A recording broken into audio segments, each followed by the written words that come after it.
Bienvenidas compañeras, compañeros a esta nueva emisión de Alternativas. Daniela Verdeja, una economista boliviana del área de la nueva arquitectura financiera de Latindad, una organización que ha tenido una larga trayectoria en defensa de los derechos de nuestros países, de nuestros pueblos, sobre todo en lo que tiene que ver con la deuda externa, ha tenido la gentileza de aceptar nuestra invitación. Bienvenida, Daniela. Gracias por aceptar la invitación. Muchas gracias, Pedro. Más bien es un gusto para nosotros y nosotras poder estar en este espacio y más bien enviar un saludo a todos y todas quienes nos acompañan el día de hoy. Oye, el Papa Francisco, inclusive en su lecho de muerte, estuvo empujando el tema de Jubileo 2025, pero en comparación a lo que yo me acuerdo fue la campaña del Jubileo 2000, probablemente vos ni nacías, era un problema porque había mucho más movimiento en esa época. Ahora se ve la cosa más bien apagada, ¿no? Hubo recientemente este encuentro en Sevilla. Y parece ser que allí algo se mencionaron las cosas y parece ser que el nuevo Papa también está impulsando el tema. ¿Cómo ves vos del asunto y cómo están las relaciones institucionales, los movimientos sociales, las ONGs trabajando sobre el tema? Creo que es una excelente pregunta para comenzar. Yo sí había nacido cuando se dio el anterior jubileo, pero claro, era muy pequeña. Claro que lo he estudiado, sobre todo porque Bolivia, mi país, también ha formado parte de estas iniciativas de condonación de deuda. Y sí ha habido un movimiento muy grande a todo nivel, ¿no? Desde la misma iglesia, desde la sociedad civil, el ciudadano de a pie estaba al tanto de lo que sucedía y muchos otros actores, ¿no? En este momento es verdad que quizás no existe esa misma fuerza en, en movilizaciones, en que la gente está al tanto, no está en la agenda pública, digamos, de manera muy amplia el tema. Y quizás tiene que ver también con, hay una serie de crisis que están enfrentando los países simultáneas, tiene que ver con la crisis, hay crisis social, climática, entonces quizás cada uno está muy abocado a lo que pasa en su país Claro. y digamos, mirándolo desde la comunidad financiera internacional, que ahí haciendo el vínculo con la cuarta conferencia de financiamiento para el desarrollo, muy poco interés, muy poca voluntad política, digamos, de avanzar en medidas para resolver el tema de la deuda y que de hecho ha sido quizás el tema más relevante o el tema que ha estado en el top de la agenda de estas negociaciones. Y ahí sí ha habido una puja importante de poder, ¿no? Entre aquellos países desde el sur que reclamamos un nuevo sistema y aquellos que más bien prefieren mantener el status quo tal cual está hoy, porque está sesgado, digamos, a favor justamente de este grupo de países. Entonces, creo que por ahí eh, van varias de las razones que están haciendo que el jubileo quede como en un segundo plano y creo que estamos en un momento, en una coyuntura, en un contexto que más bien requiere que le demos la atención debida y que avancemos no solo en la condonación y en medidas inmediatas, sino justamente en reformas que permitan que el sistema funcione mejor en un futuro y se eviten estas crisis, ¿no? No se repitan de nuevo, que es lo que estamos viendo ahora después de más o menos 20, 25 años. Estamos en una crisis más profunda, más compleja y que los costos, al menos sociales y medioambientales, son mucho más altos, ¿no? ¿Por qué dices que es más profunda y más compleja? Cuéntanos los detalles, por favor. Sí, claro. Por una parte, me voy a enfocar únicamente en la deuda y mirando un poco la composición de acreedores. En aquel momento, los acreedores bilaterales, es decir, países que prestan a otros países, tenían una participación mayor y fueron los que en una primera instancia dieron el paso para condonar deuda. Después se extendió a las instituciones multilaterales y que, digamos, en suma representaban una parte importante de la deuda en los países, entonces digamos, apoyo en cuanto a la reducción de deuda sí tuvo un efecto, sí redujo el stock de deuda. En este momento los países están endeudados en más del 60%, en América Latina en particular es más del 70%, con acreedores privados, particularmente tenedores de bonos, lo que hace que no solamente sea difícil negociar con ellos porque digamos, tenedor final del bono es desconocido. Muchas veces estos bonos se compran y después se pueden revender en mercados secundarios muchas veces, entonces terminamos por perder el rastro de a quién finalmente le debemos. Y cuando queremos renegociar una deuda que está por entrar en algún incumplimiento, tiene alguna dificultad de pago, es difícil. No existen los mecanismos, no hay un mecanismo en este momento que pueda resolver este problema. Por otro lado, es mucho más costosa esta deuda, los plazos son más cortos, entonces esto hace que tengamos que estar constantemente pensando en refinanciar esa deuda. Y por otro lado, con lo que iniciaba la intervención, creo que hoy estamos ante una multiplicidad de crisis que están golpeando de manera simultánea a los países, que quizás en aquel momento justamente la iniciativa estaba abocada más bien a reducción de pobreza, como el punto más álgido o una de las, digamos, de los desafíos más importantes de los países de ingreso bajo en aquel momento. En este momento son muchos más desafíos simultáneos y sin perder de vista que hay ahí cambios geopolíticos constantes, guerras y otros factores que también están afectando las economías del sur. Oye, y ahora, a diferencia de lo que sucedió hace 25 años, ya no es solo el sur global el que está sobreendeudado, sino también el centro del imperio, ¿no? Sí, totalmente. Es ahí donde quizás tratamos nosotros de mover un poco el análisis. La deuda, de la deuda global, solo el 5% corresponde a América Latina y el Caribe. Es decir, Ah, pucha, nuestro estamos endeudamiento no es endeudados hasta la coronilla y es solo el 5%. ¿Cómo estará el resto? exactamente. Ahora 2% me parece que es África y como alrededor del 20% es Asia. Todo el resto está concentrado en economías avanzadas. El problema quizás es que en nuestras economías existe, primero que estamos expuestos a una serie de factores exógenos fuera de nuestro control que se deciden en estas economías avanzadas y que tienen un impacto en nuestra deuda en particular, pero en nuestras economías en general. Voy a dar un ejemplo. Por ejemplo, las tasas de interés de los bancos centrales en las economías avanzadas responden a necesidades de sus economías nacionales, por supuesto, pero con impactos importantes en el sistema financiero internacional y particularmente en el costo de nuestro endeudamiento. Y hoy creo que entre los desafíos de la deuda, el más urgente de resolver tiene que ver justo con el costo del endeudamiento, el alto peso del servicio de la deuda y que está consumiendo una gran parte de los presupuestos públicos en economías del desarrollo alrededor del 40-45% y está asfixiando las finanzas públicas, ¿no? Entonces, es un ejemplo de cómo lo que sucede allá termina impactándonos a nosotros. Y en cuanto a la capacidad de repago y todos estos factores, en las economías de América Latina, por ejemplo, que tenemos poca deuda, pero el peso está llevando a que la crisis, y es algo que lo podemos ir comentando de deuda, no sea solo una crisis en cuanto a que un país puede o no pagar su deuda, sino se está transformando en una crisis también de desarrollo, una crisis social e incluso de garantía de derechos. Detrás de esta deuda, detrás de estas políticas, siempre están las personas. Lo que se decide hacer con este dinero termina impactando en la vida de todos y todas nosotros y también la forma en la que decidimos repagar esta deuda, ¿no? Algo que quizás en estas economías avanzadas es diferente el manejo, ¿no? Porque ellos sí pueden ir refinanciando de manera más sencilla sin entrar en, digamos, problemas, por ejemplo, con las agencias de calificación crediticia y que ahí empiezan a señalizar el mercado como que un país puede ser más o menos riesgoso por algún factor que sea incluso hasta exógeno, ¿no? Como decía con las tasas de interés. Entonces, creo que ahí es donde el enfoque, quizás el tamaño de la deuda puede ser mucho más importante en el norte, pero en cuanto a las dificultades que enfrentan los países y al peso de esta deuda, en economías del sur representa un desafío mucho más difícil de manejar.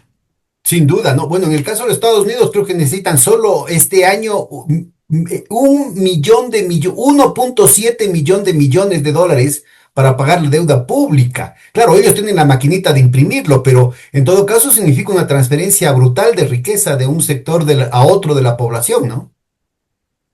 Absolutamente. Y creo que igual ahí hay un tema y que tiene que ver con que una parte importante de la deuda en el sur está en moneda extranjera, principalmente en dólares.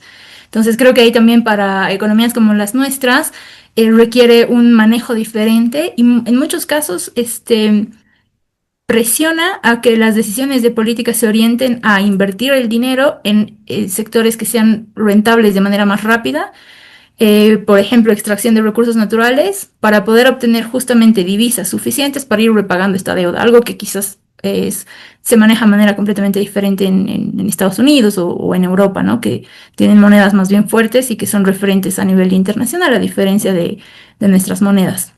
Oye, pues justo hace unos 25 años, un grupo de economistas, en ese entonces un poquito más jóvenes, armamos la campaña, pues, para justamente pelear por el tema que ahora es el título de tu departamento en Latindad, la nueva arquitectura financiera. La nueva arquitectura financiera, paradójicamente, fue, anecdóticamente, ¿no? Fue la propuesta de Ann Kruger y de la derecha del Fondo Monetario Internacional para reformar el Fondo Monetario Internacional porque era demasiado blando.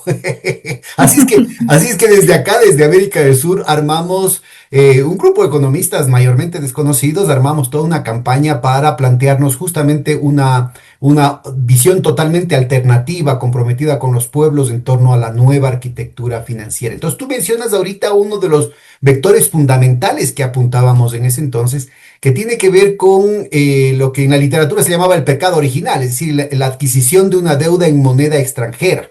En el caso de América Latina, éramos principales víctimas, digamos, del monopolio mundial que tiene el dólar sobre la transaccionalidad, sobre el crédito de desarrollo, sobre la liquidez y esa vulnerabilidad todavía mayor con las políticas neoliberales, ¿no? Y lastimosamente la situación se ha perennizado en el caso de América Latina, pero con un giro que de pronto en el centro del imperio no se lo esperaban, que fue el ascenso de nuevas economías, sobre todo manufactureras, que cambiaron el centro de gravedad del comercio mundial y del poder manufacturero hacia Asia. Y esto ha dado una serie de posibilidades todavía limitadamente exploradas en lo que tiene que ver con una nueva arquitectura financiera, sobre todo en el tema de la denominación de las deudas. ¿Cómo ves vos la evolución de esta nueva arquitectura financiera tal como se la impulsó desde América del Sur? Yo creo que está tomando fuerza en este contexto, incluso por un tema de las mismas políticas actuales en Estados Unidos. Y creo que es importante aquí rescatar el rol que están o que podrían potencialmente tener también los BRICS, que recién fue justamente la cumbre de los BRICS. Y por ahí recuerdo que había alguna iniciativa sobre el Banco, por ejemplo, del Sur, y creo que esas iniciativas serían muy interesantes rescatarlas en este momento, en este contexto. Y es algo que quizás lo podemos comentar hoy en el informe de jubileo que sacó la comisión nombrada por el Papa Francisco en su momento. Aborda también esta necesidad de que desde el sur también empecemos a encontrar caminos de mejores condiciones para financiamiento en nuestras propias regiones y en nuestros propios países, ¿no? Ahí se puede impulsar, por ejemplo, préstamos en moneda local. Sí, obviamente esta puede ser un poco más costosa o tener menores plazos, pero podría ser una salida para empezar a dejar de tener tanta deuda denominada en dólares en algunas economías, ¿no? En América Latina hay bastante heterogeneidad en esto. Pero sí creo que sería importante una integración, quizás a nivel más comercial, monetario o coordinación, por lo menos. Creo que hay bastante espacio para empezar a desarrollar una serie de iniciativas regionales en favor de un crecimiento conjunto de los países en América del Sur, en América Central, por lo menos, ¿no? Entonces creo que sí hay espacio, me parecería que deberíamos impulsar eso con más fuerza. En Latindad lo estamos trabajando, empezando a impulsar también. Y seguramente pronto van a empezar a ver documentos nuestros alrededor de estos temas. Eso. Mira, Daniela, ¿no sabes cuánto duele oírte hablar de las iniciativas de la nueva arquitectura financiera de América Latina, de América del Sur, como un lejano recuerdo, ¿no? Y vago recuerdo, porque además se queda solamente en el tema del Banco del Sur. Justamente desde el Ecuador surgió la iniciativa de transformar esa idea a fuerza que planteó el presidente Chávez del Banco del Sur en una propuesta con tres pilares, ¿no? El primero era justamente la cuestión de la moneda, es decir, plantear la posibilidad de hacer transacciones en monedas que no sea el dólar, en monedas nacionales, en monedas regionales, en monedas virtuales. De ahí surgió no el Banco del Sur, sino el Sucre, el Sistema Unitario de Compensación Regional, del que formaron parte Bolivia, Venezuela y Ecuador, entre otros países. En el caso del crédito, me parece que ese es un tema fundamental porque hay otras iniciativas en otras regiones del mundo, por ejemplo, el Banco Asiático de Inversión en Infraestructura, el nuevo Banco de los BRICS, pero que siguen dando préstamos en dólares. Entonces, el mejor de los proyectos, si es endeudado en dólares, pues esto genera una dinámica macroeconómica y financiera que refuerza el monopolio del dólar y refuerza la situación de sometimiento de nuestras economías.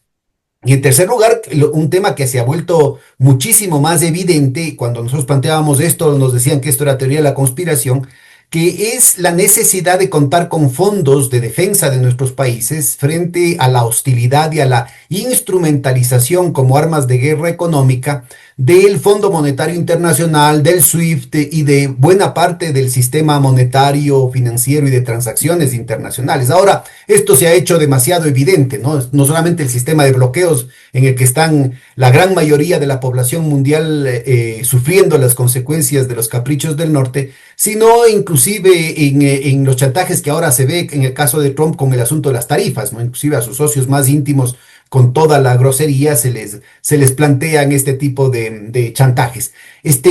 ¿Cómo ves vos la posibilidad de avanzar en estas circunstancias en una América Latina que se ha olvidado totalmente de una memoria tan reciente? Creo que es uno de los desafíos más grandes en la región, el tema de integración en general, y que es difícil avanzar. Creo que eh, a veces incluso los ciclos políticos tienen demasiada influencia en que si un país decide avanzar y después retrocede, y entonces es más, así como anécdota también muchas veces comentamos los países de África en Naciones Unidas, en el mismo FMI, en diferentes foros internacionales, tienen una posición más conjunta, ¿no? En América Latina es siempre cada uno jalando un poquito para su lado, no hay una presencia fuerte y mucho menos integrada. Entonces, ya cuando vamos a políticas en la región, pues se observa exactamente lo mismo. Creo que hay una potencialidad enorme, yo pienso, en la región, pero también depende mucho de la voluntad política y de tener una mirada de largo plazo. Independientemente del ciclo político, tenemos que avanzar. Y creo que, por ejemplo, el tema comercial tendría que ser un primer paso. Igual este informe que te comentaba también aborda que se pueda comerciar en nuestras propias monedas. Por ejemplo, Asia ha avanzado mucho en eso, desligándose un poco justo del SWIFT. Podemos tomar esos ejemplos, esas lecciones aprendidas, tratar de adaptar a nuestro contexto y empezar a avanzar. Es algo que no va a ser inmediato, pero con seguridad que sí se puede, pero siempre y cuando existe esta voluntad y este compromiso de los países como estados con una mirada más de mediano y largo plazo, no tanto en lo que va a pasar ahora y si esto es más conveniente o no, en función de lo que un presidente o un gobierno quiere mostrar en el corto plazo, ¿no? Entonces, creo que sí se puede, podemos empezar por lo del comercio. Pronto, hay un pequeño spoiler, va a salir un informe de la Tindad que ya está prácticamente finalizado Buenísimo. sobre, justamente pensando en temas más monetarios, ¿no? Y esta coordinación, no sé, integración, que se podría dar, cómo hacer, qué mecanismos utilizar, ver qué tan factible puede ser, así que estén ahí atentos a la Bueno, página y de la quedas Tindad que pronto. comprometida.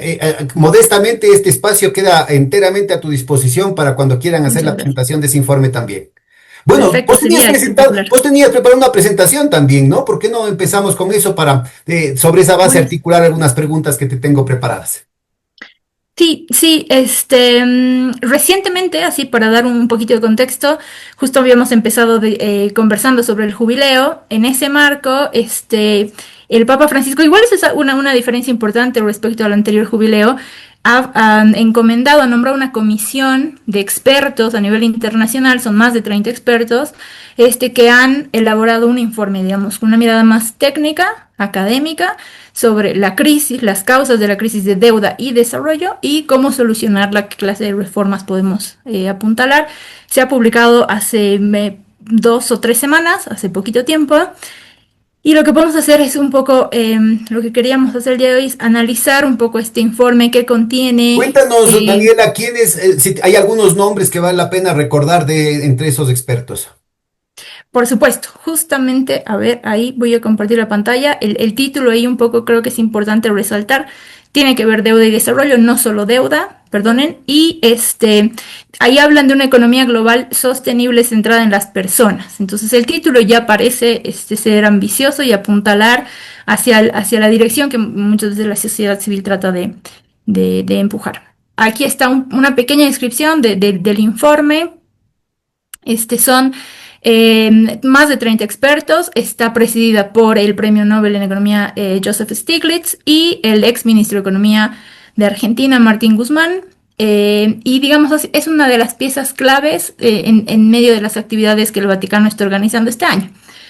Entonces creo que es un punto importante para resaltar y que va a ser presentado, bueno, ha sido presentado en la cuarta conferencia de financiamiento para el desarrollo y se va a presentar en diferentes espacios internacionales, incluyendo, por ejemplo, la COP.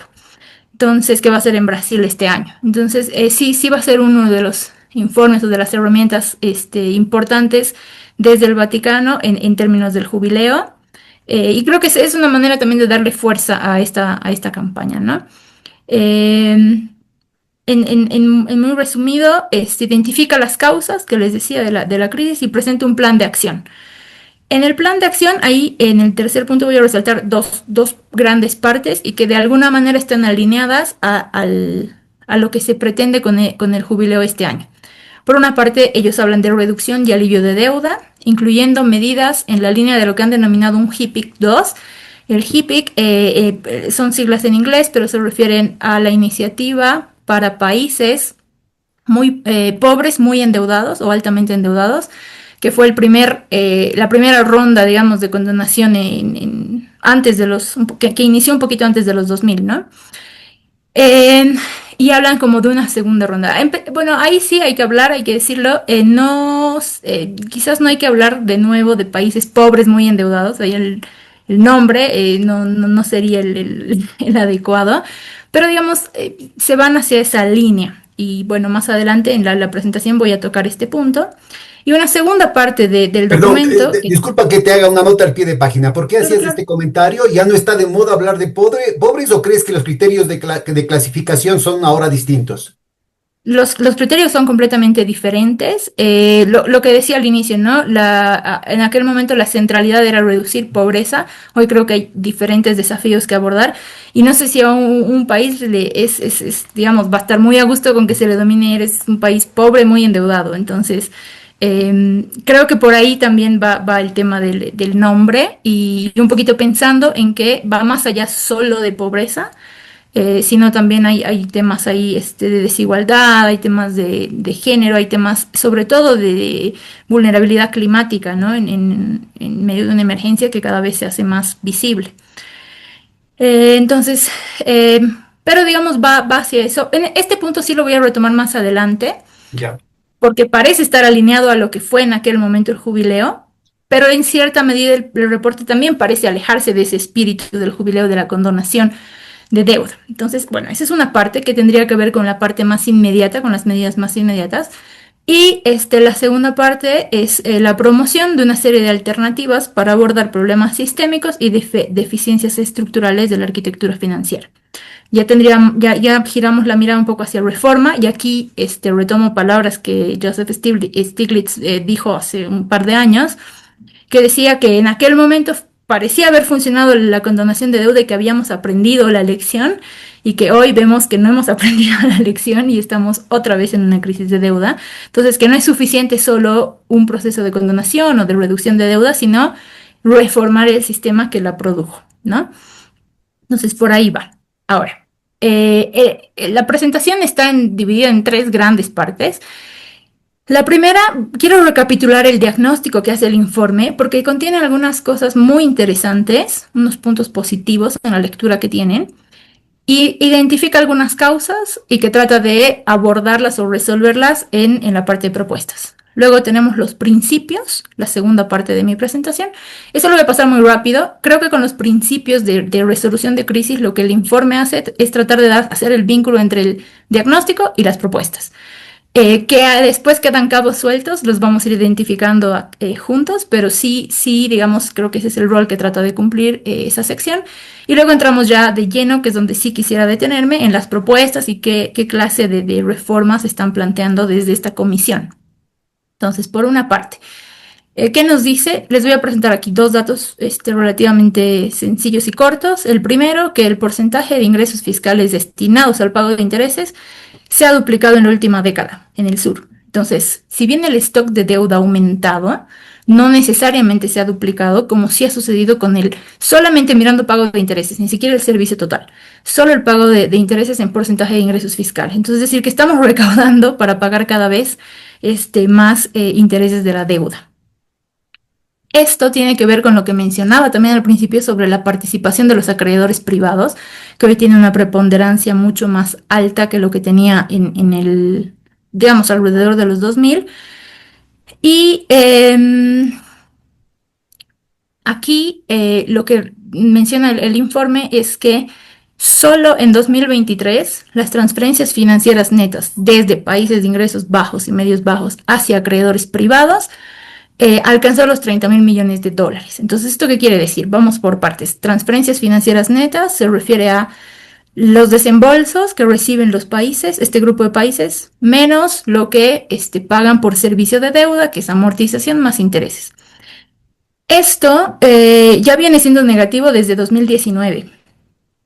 Pero si solamente vemos el pago a acreedores privados y solo el año 2023, esta es la cantidad de dinero que ha salido desde el sur hacia el norte. Entonces, cuando hablamos de transferencia de recursos y que en teoría la deuda externa trata justamente de eso, de transferir recursos del extranjero hacia el interior de las economías, estamos viendo que estar en la práctica actualmente es al revés, ¿no? Entonces, Una aclaración para nuestra audiencia, sobre todo los más jóvenes. Esto ya es una reproducción de la trampa de la deuda de los años 80, en las que ya se empieza a endeudarse para pagar la deuda. Aquí lo que estamos diciendo, lo que está diciendo Daniela, es que entre lo que se recibe y lo que se entrega, el sur ha estado pagando 30.000 millones de más. Es decir, más que pagar la deuda, lo que está ahorita el sur es endeudándose cada día más, ¿no?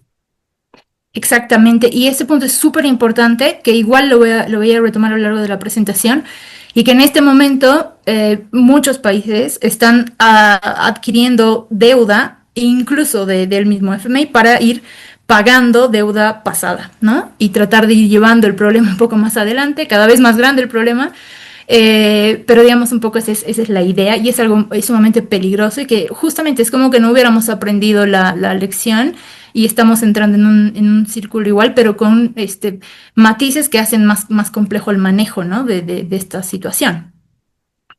Y aquí quiero poner dos puntos adicionales que están casi textuales del informe, y que es importante resaltar. La Comisión apunta a cambiar un sistema financiero, y ellos lo llaman que es injusto y extractivo, que solo refuerza profundas asimetrías estructurales.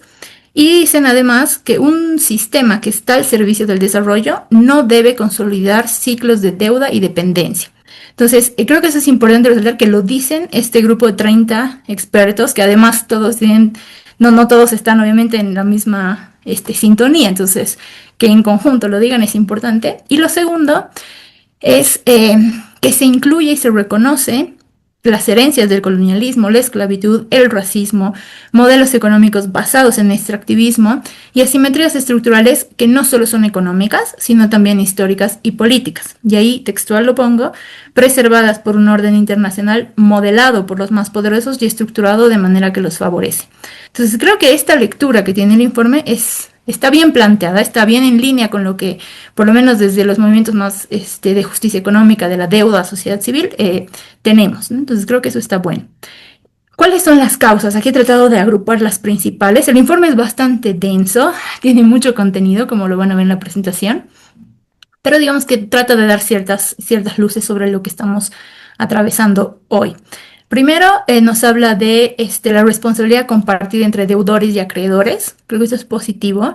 Muchas veces se tiende a decir que un país está en crisis de deuda porque El país no ha sabido manejar sus políticas económicas, particularmente las relacionadas al endeudamiento.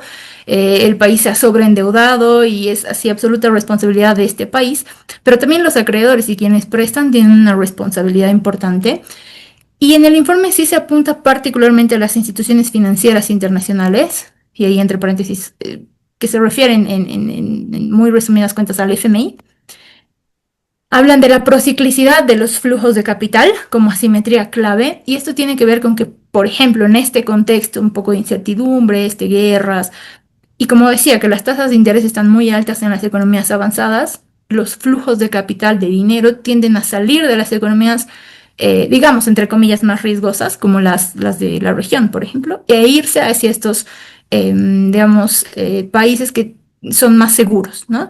Y Un que con las comentario tasas que... para nuestra Sí. audiencia, y respecto al primer punto, no sabía que ibas a pasar tan rápido al segundo. Y por Ujú. si acaso es importante el comparar este informe con el otro informe Stiglitz, el que salió de la de la Asamblea General de Naciones Unidas, también presidida, una comisión de expertos también presidida por Stiglitz en el año 2008, en el que justamente se detallaba este problema de la responsabilidad compartida entre deudores y acreedores, ¿no? Porque aquí aparece como que sea justa o sea injusta, el problema es que el momento en que no se paga la deuda se está violando la ley, se está perjudicando a los acreedores y que los pobres bancos, y que miren, aquí hay una situación que los propios mercados financieros descuentan el riesgo de no pago.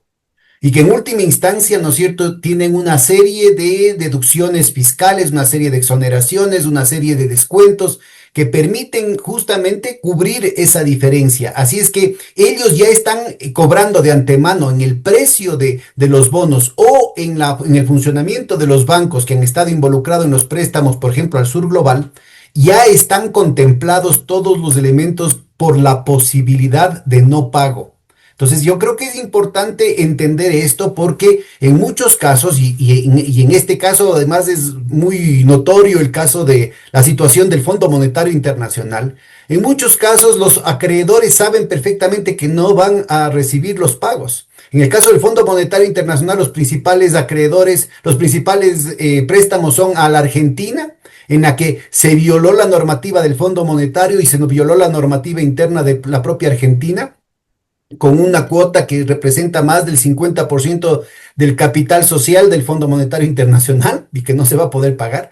El segundo es Ucrania, que tampoco va a poder pagar. Y el tercero es Ecuador, que tampoco va a poder pagar. Es decir, aquí están jugando, ¿no? Es decir, esas sabiendas que en términos técnicos, en términos económicos, esto no tiene salida, que los sistemas financieros han sobreendeudado. Pongo el ejemplo del Fondo Monetario Internacional solamente porque queda como, no habría en el mundo un sitio más técnico que el Fondo Monetario Internacional en estas cosas, y sin embargo es el primero en caer en esta situación, ¿no? Entonces, cuando hablas de la prociclicidad de los flujos de capital, se plantea una situación que también es totalmente programada, es decir, se sabe perfectamente que van a haber estos problemas y que en los ciclos negativos, digamos, los países del sur están cada vez más estrangulados, ¿no? Absolutamente. Y es muy importante lo que dices, por ejemplo, de las tasas de interés. Y mira, es algo que lo ha recogido el economista en jefe del Banco Mundial en el informe que salió en enero de este año, donde justamente él hace un llamado y dice, esta responsabilidad, cuando un acreedor, por ejemplo, privado, cobra una tasa elevada al hacer un préstamo, esa tasa ya está cubriendo justo el riesgo de impago, ¿no? O sea, para eso se está cobrando la tasa elevada, justo lo que decías. Y respecto al FMI, me voy a saltar un poquito, me voy a ir al cuarto punto, es exactamente esto. Hay un rescate de facto a los acreedores privados. ¿Qué quiere decir esto?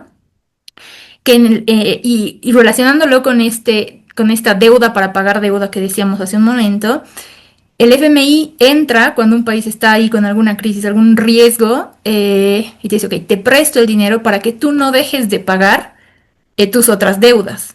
Entonces está a toda costa garantizado el rendimiento para los acreedores, particularmente para los privados, para que este país no entre en default, y entra el FMI y dice, ok, pero indirectamente es un rescate que está haciendo a este sector privado, y que lo que decíamos, que ya había cobrado una tasa elevada por el riesgo de impago de este país. Entonces, al final, ellos no van a perder un solo dólar, y el país, como bien tú dices, está cada vez más estrangulado.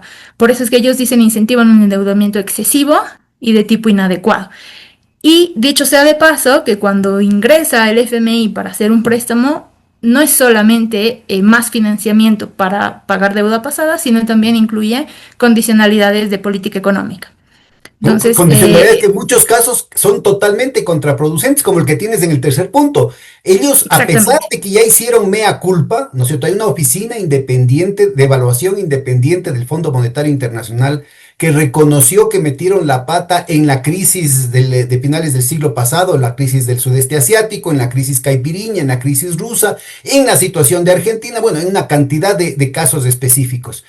Y después de la implosión de Lehman Brothers en el año 2008, que también estuvo denunciado en la Comisión Stiglitz, asumida por la Asamblea General de Naciones Unidas y por tanto para todos los organismos del sistema de Naciones Unidas, incluido el Fondo Monetario Internacional y el Banco Mundial, por favor, se supone que todas las instituciones de Naciones Unidas tenían que haber acogido esos elementos y de hecho elaboraron una serie de documentos al respecto. Criticaban ellos mismos el exceso de desregulación financiera. Y de dientes para afuera, de dientes para afuera han estado diciendo eso, pero en los hechos lo que han estado haciendo es forzando a los países como al Ecuador, forzando a que desregulen todavía más la situación financiera, creando no solamente más vulnerabilidades económicas, sino también geopolíticas con el tema del narcotráfico y el lavado, ¿no? Exactamente. Es tal cual. Y por eso es que en este informe se resalta como una de las causas estos excesos de desregulación, y apuntan a que tiene que fortalecerse la regulación nacional.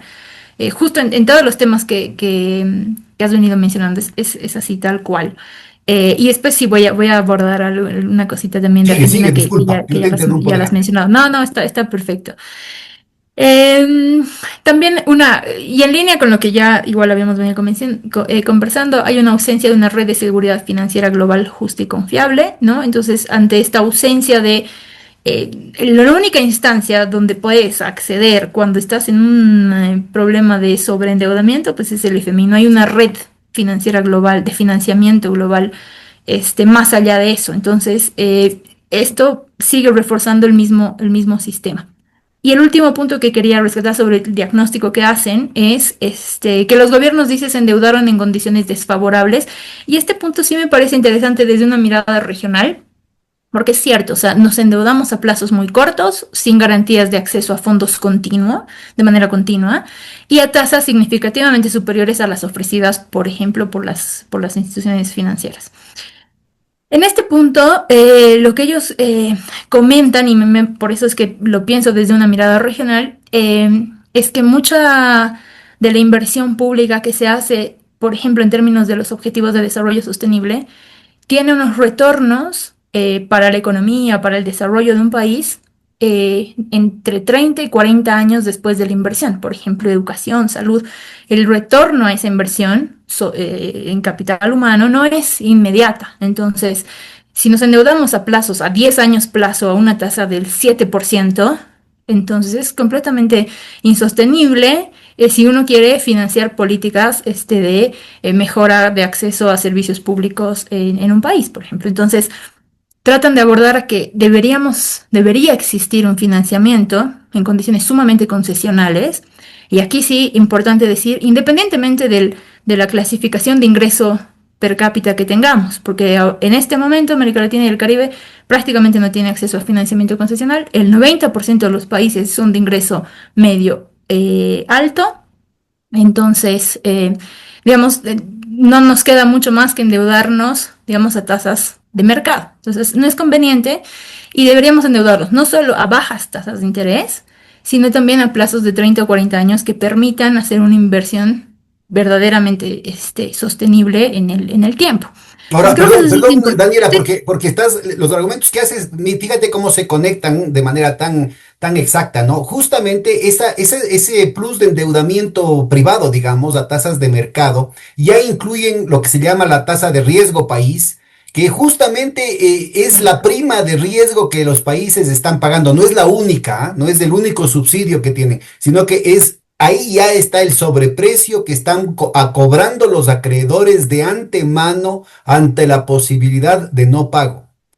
Entonces, esta Exacto. situación no solamente que ya está pagando a los acreedores, y hay esa responsabilidad compartida, sino que además este punto que es fundamental, que lo subraya Daniela, es el hecho de que agrava la situación de los países que ya están en problemas, que paradójicamente tienen, ¿no es cierto?, las peores condiciones de crédito. O sea, en lugar de tener un crédito más barato para poder hacerlo sostenible, están matando, ¿no es cierto?, de antemano a los más débiles porque les obligan a cobrar, a adquirir deuda en condiciones mucho más exigentes. Exactamente. Por eso es que después en el tiempo uno trata, a ver, yo le digo un poco como que van bicicleteando de la deuda, así en la medida de sus posibilidades, pero llega un punto en el que es completamente insostenible y terminan recayendo en manos del FMI. Entonces, y ya sabemos las consecuencias. Y en América Latina lo sabemos muy bien, además después de la crisis de los 80, ¿no?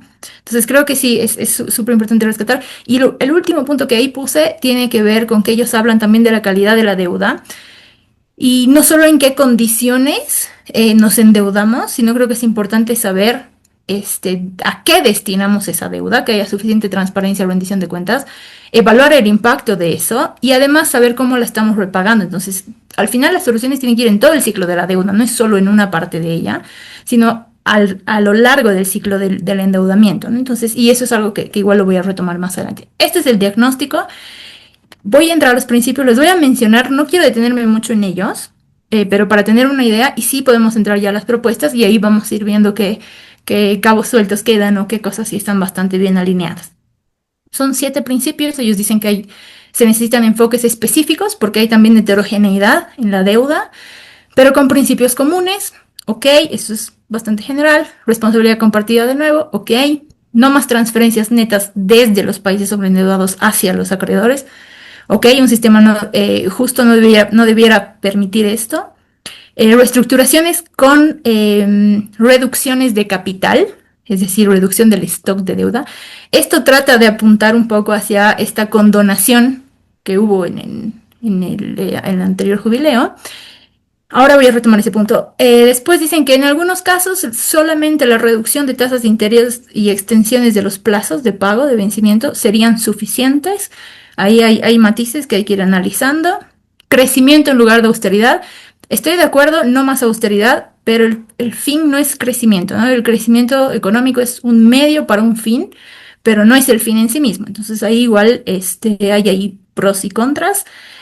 Y no retrasar la reestructuración con más deuda, lo que veníamos diciendo justamente. Entonces, hasta ahí está todo ok. Bueno, Retomando aquí es importante señalar para la audiencia que quisiera profundizar un poco en estos detalles, es que estos principios se corresponden con el tratamiento que dieron los países aliados en 1953 en el Tratado de Londres a la Alemania que era heredera de la Alemania nazi para arreglar la deuda que había heredado del sobreendeudamiento nazi y de las reparaciones de la guerra anterior. Es decir, es el tratamiento que dieron a todos los pecados de los nazis y que no nos quieren dar a los países del sur. Si no estamos hablando de nada, aquí se plantearon cosas hasta máximo el 5% de las exportaciones, el rato que caigan los precios de las exportaciones de un país se creaba un periodo de gracia, tenían que haber siempre reestructuraciones con inyecciones de capital fresco para animar el crecimiento, etcétera, etcétera, que son exactamente los 7 principios que ahí están planteados. Y solamente para que quede pendiente como los niveles de responsabilidad, porque hay el mito de que ya estaba desnazificada la Alemania de la posguerra, pues todo lo contrario, el banquero que estuvo encabezando la negociación alemana, la negociación oficial alemana, fue Hermann Abs, que era el banquero directo de Hitler, y buena parte del empresariado, buena parte de los servicios de inteligencia, de los inclusive de los funcionarios del Estado de la República Federal Alemana, acreedora a este tratamiento tan privilegiado que no nos quieren aceptar a los países del sur, estuvieron vinculados con el régimen nazi, ¿no? Solamente para que quede como referencia. Y solo para acotar, ahora no tengo el dato de cuáles son esos países, pero incluso hubieron países del sur que condonaron deuda también a Alemania, ¿no? Y hoy la figura es al revés y no hay esa voluntad de, de avanzar hacia ese lado. Completamente de acuerdo con todo lo que has dicho y solamente algo que quería rescatar así textual de lo que dice en el punto 4. Dice, la comunidad internacional tiene la obligación moral de impulsar un HIPIC 2, ¿no? Una condonación de deuda, o bueno, apuntar hacia ello, que requeriría un marco multilateral. Ahí justo me quiero quedar con lo del marco multilateral, porque en este momento les decía, no hay un mecanismo, no hay un conjunto de reglas claras de qué sucede cuando un país tiene dificultades, bajo qué marco, bajo qué reglas se va a renegociar, reglas que sean comunes para todos y de manera, digamos, más justa tanto para los acreedores como para los deudores.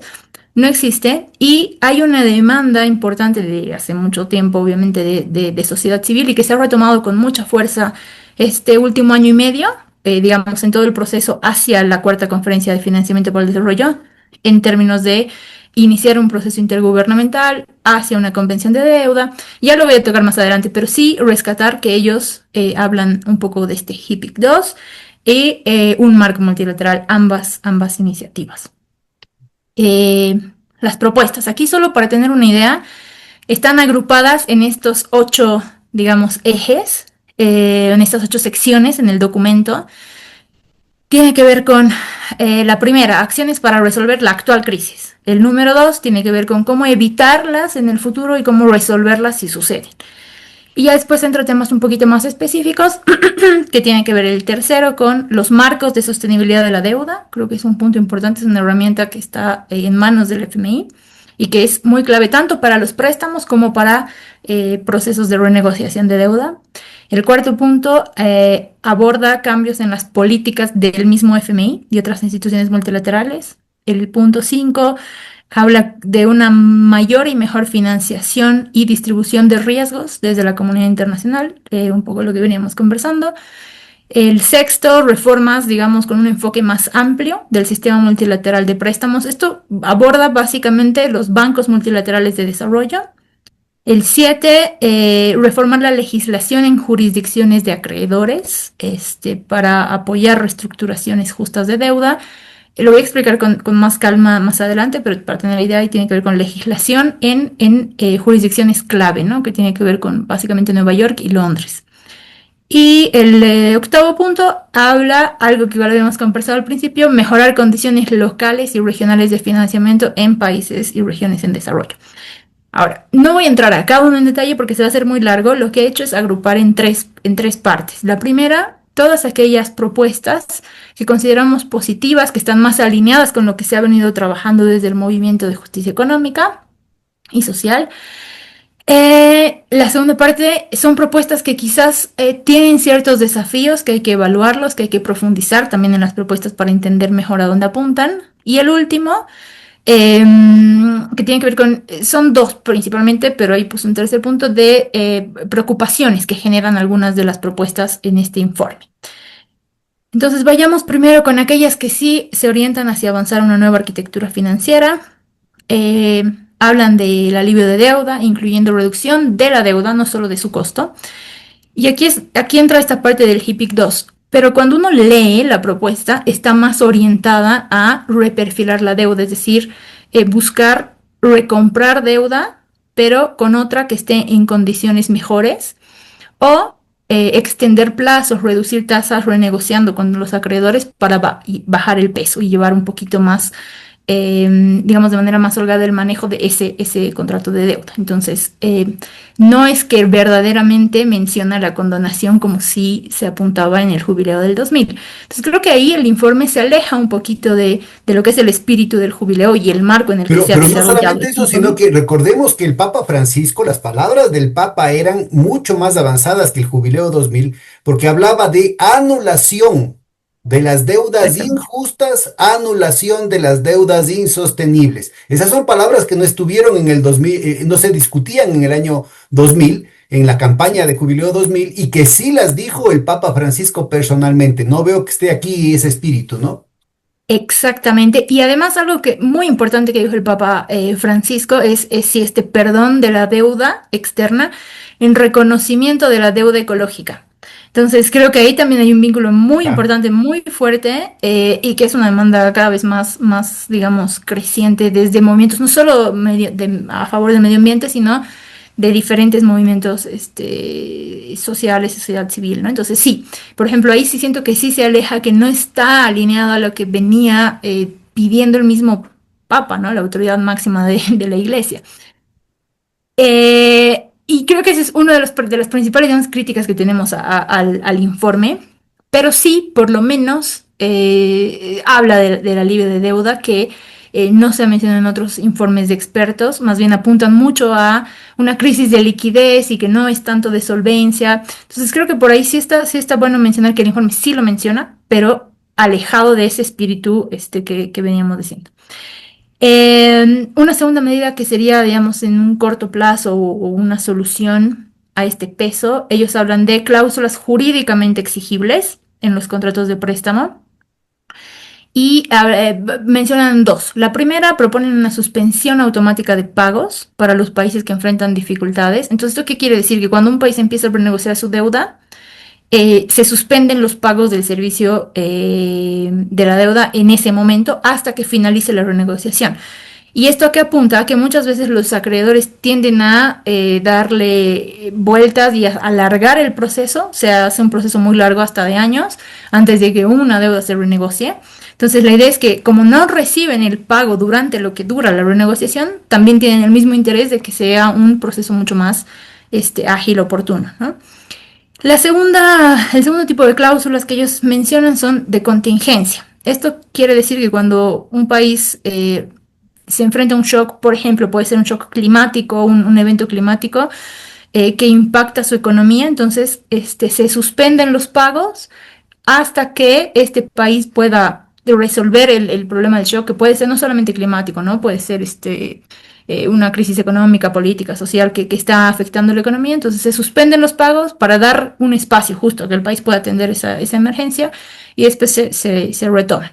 Entonces esto está bien, es positivo, quizás no es lo más relevante, pero al menos está alineado a lo que más o menos venimos también impulsando, ¿no? Y para aquellos, esto sería para los nuevos contratos, ¿no? De ahora en más, si se llega a llevar adelante. Pero para los pasados dicen que sí, el alivio de deuda tendría que ser una respuesta eficaz ante justo las limitaciones de los contratos actuales, de los que ya están en curso, ¿no? Entonces, refuerza nuevamente el tema del alivio de deuda. Hasta ahí es como bien de corto plazo, de cositas que se pueden hacer ahora. Y ya después empieza a entrar algunos temas más, digamos, de reforma.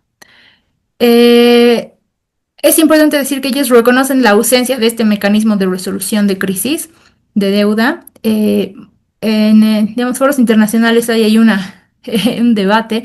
El FMI, el Banco Mundial y el G20 dicen, ok, ya tenemos el marco común que, para explicar un poquito, es un marco que cubre a todos los países de ingreso bajo que estén en dificultades de deuda, pueden aplicar este mecanismo, lo que implica que el FMI ingresa, hace un préstamo y, digamos, ayuda a que se sienten en la mesa los acreedores y renegocien la deuda de ese país.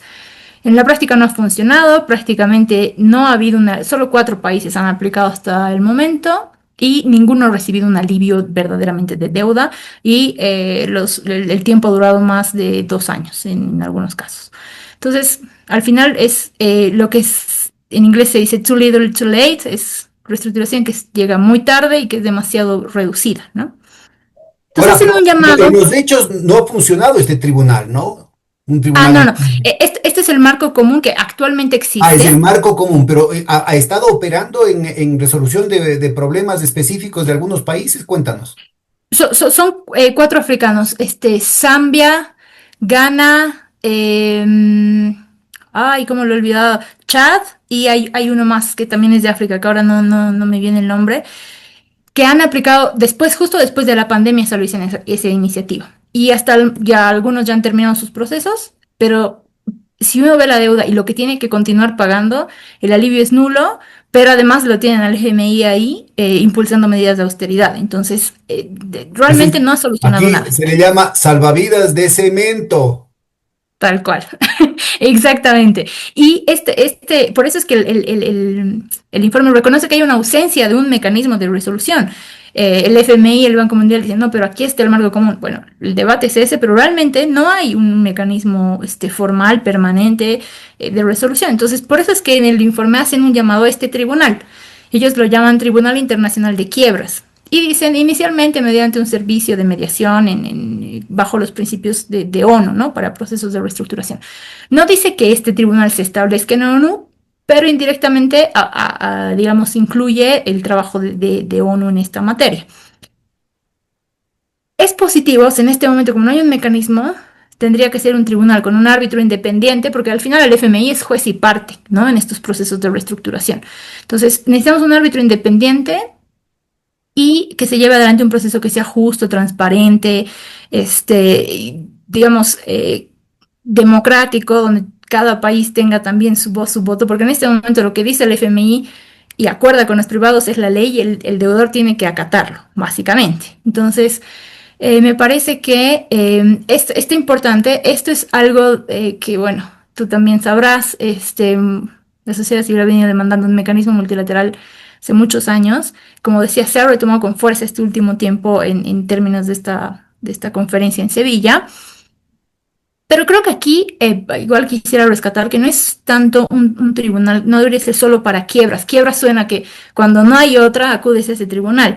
Yo creo que tiene que ser, como nosotros lo denominamos, un mecanismo permanente, multilateral en Naciones Unidas, eh, que resuelva las crisis de deuda, pero también con un enfoque de prevención, no solo de resolución, sino también de prevención, ¿no? Entonces ahí un poquito más allá, yendo un poco más allá de lo que promueve el documento. Pero digamos que sí está alineado a lo que se viene demandando, porque no hay en este momento un mecanismo. Y cuando uno decide reestructurar su deuda, no hay un conjunto de reglas que más o menos guíen el proceso, ¿no? Es como el país contra el poder de negociación de una serie de acreedores que tienes que tratar de ir negociando con todos. Entonces es bastante difícil. Y obviamente los privados tienen cero interés en avanzar en ello. Ahí entra también el tema de evitar más rescates de facto por parte de básicamente el FMI, y lo que hayamos comentado, eso está ok, eso está bien. Y también se promueven legislaciones nacionales, ahora, dice, para jurisdicciones relevantes. Había dicho que la mayor parte de la deuda está en manos de acreedores privados. ¿Dónde están estos acreedores privados? En un 90% están justamente en Nueva York y en Londres. Entonces, la idea es que estas legislaciones se promuevan en Estados Unidos, en Reino Unido, para lo que menciona el documento es para limitar la capacidad de fondos buitre de actuar, digamos, y recibir beneficios inesperados de deuda en dificultades. Entonces, para quizás explicar de manera muy sencilla, los fondos buitres son fondos de inversión o sí, actores o inversores, digamos, privados que compran deuda que saben que es impagable para después demandar en cortes internacionales el pago completo de esa deuda, ¿no? Creo que Sí, a ver, Argentina es el ejemplo. te completo, Daniel. Sí, sí. Compran por centavos de dólar. Además, Cada dólar lo pagan solamente algunos centavos y después, sabiendo que no se puede pagar, reclaman en tribunales internacionales el dólar completo y a veces con indemnización. Es lo que ya pasó con el tema de la negociación de la deuda que intentaron hacer los Kirchner y que después los fondos buitres, sobre todo del señor Singer, ¿no es cierto? Fueron y después de que hubo el 90 y tanto% de los acreedores estuvieron de acuerdo, los otros dijeron, a mí no me da la gana de aceptar el acuerdo, págame completo y terminaron ganando. exactamente. De hecho, el año pasado igual terminó uno de los juicios donde Argentina debe pagar, ahora no recuerdo el monto, pero sí ganaron igual ese juicio después de muchos años. Entonces es un tema importante a discutir y creo que está bien apuntalar estas legislaciones. Aliados que tenemos en Latinoamérica, tanto en Estados Unidos como en Reino Unido, han estado trabajando, se están impulsando. En Estados Unidos sí se avanza un poquito más, creo que ha ingresado en el Congreso, pero de momento se ha llevado para el siguiente año la evaluación de eso. Pero sí se está, digamos, un poquito impulsando y es bueno que este informe lo rescate. Algo que, bueno, lo iba a decir más adelante, pero lo digo ahora, justo en temas de estos procesos de reestructuración, este tribunal y demás, la participación de los privados sigue siendo sobre una base voluntaria. Entonces, ellos básicamente dicen, es voluntario, yo no quiero formar parte de la reestructuración. Yo quiero que me paguen mi deuda o la deuda el contrato de préstamo que he otorgado. Entonces, estas leyes, además de apuntar a fondos buitre, que es algo sumamente complejo y necesario de abordar, también podrían impulsar la participación de estos acreedores en estos procesos de reestructuración, ¿no? Es decir, si estás bajo esta jurisdicción y este país es parte de digamos, el comité de acreedores que está negociando la deuda de X o Z país, tú como acreedor privado en esta jurisdicción tienes la obligación también de participar, por ejemplo. Entonces, creo que sería importante también darle ese enfoque a las legislaciones nacionales. Ahora, este es un tema que me parece que hay que resaltarlo para nuestra audiencia, la más joven, es el hecho de que para la legislación doméstica en Estados Unidos y en el Reino Unido, hay una serie de disposiciones muy claras y de procedimientos estables con respecto y sistemáticos con respecto a a la cuestión de quiebra. Es decir, cualquier persona natural, cualquier persona jurídica, cualquier gobierno seccional, cualquier entidad estatal puede en los Estados Unidos y en el Reino Unido y en Europa también, pero sobre todo en los Estados Unidos es clarísimo. Hay el Chapter 11, o sea, el capítulo 11 para un caso, el capítulo 9 para el otro caso, el capítulo 13 para el otro caso, en el que se establecen condiciones absolutamente claras de cómo es lo que se plantea digamos, el pasar la página y reiniciar la sobrevivencia, digamos, de la entidad endeudada, ¿no? Entonces, aquí se quiere plantear una política criminalmente discriminatoria en contra de países que en muchos casos están sufriendo hambrunas, que en muchos casos están sufriendo un proceso de regresión de las condiciones de vida, de dignidad básicas de la mayoría de la población, ¿no?